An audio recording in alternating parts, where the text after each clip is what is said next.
Hello, chào các bạn nha. Chào mừng các bạn trở lại kênh Đồng Lòng Fishing các bạn. Thì chiều hôm nay buồn quá, đi câu dạo vòng vòng các bạn, vòng cặp tuyến quốc lộ các bạn. Thì thử xem có cá nào.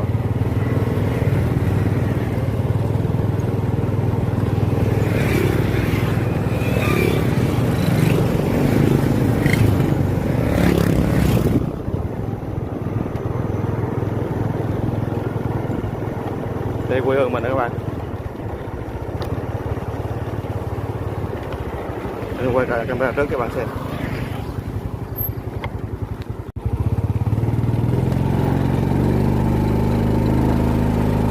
Đi dạo cặp lộ các bạn, cái ao trống trống á, câu chơi với tiếp nha. Rồi tới để mình quay tiếp các bạn xem các bạn.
Cầm cá và chào các cháu con có được rồi.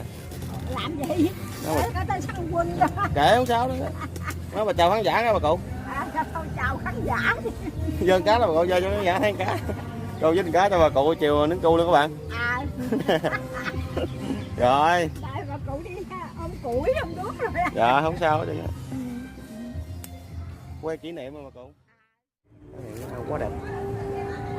Xin vô câu cho câu các bạn. Tấm mắm sau đây. Nước vẫn mặn như bình thường các bạn ơi.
hơn con nữa.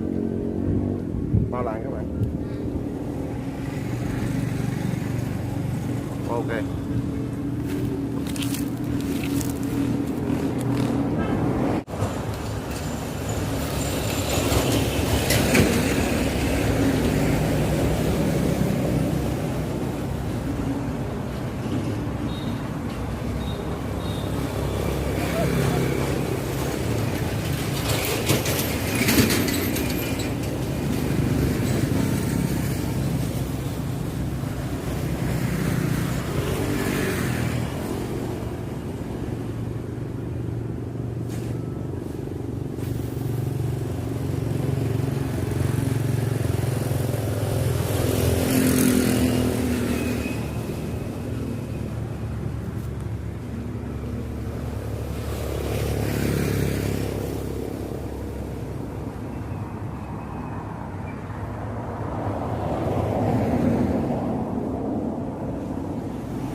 Ngược cái không bự không các bạn.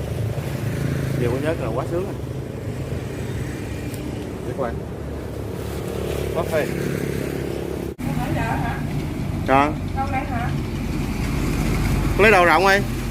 Cho hay gì? Cho. Trời ơi. Cảm ơn nha. Lấy cái thùng hay gì là rộng. Được không? Cũng được chứ không bự không con. Dạ.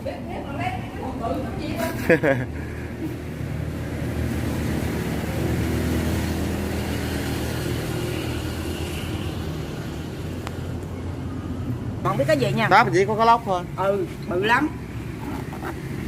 Từ từ cũng bắt đừng á. Mình đều nước nó mặn quá. Ừ. Cái này là đồ nghề con à. Ừ. Cái gì cũng đúc. Ngon quá. Đó lắm. Đồng. Môi khô hay gì? Ừ. Khô, ngon lắm à. Ơi, đừng phóng mày. Chụp cá đã quá. Ngon quá. Dạ. Tối rồi. Giờ thôi các bạn ơi. Chúng ta rồi. Thôi, chắc lâu giờ đây kết thúc các bạn. Các bạn xem clip vui vẻ nha. Giờ một Covid đang quá rồi luôn các bạn ơi. Các bạn nhớ cẩn thận sức khỏe các bạn. Ra ngoài nhớ đeo khẩu trang nha. Đảm bảo sức khỏe của mình các bạn. Tạm biệt các bạn nha. Hẹn gặp lại clip sau bạn.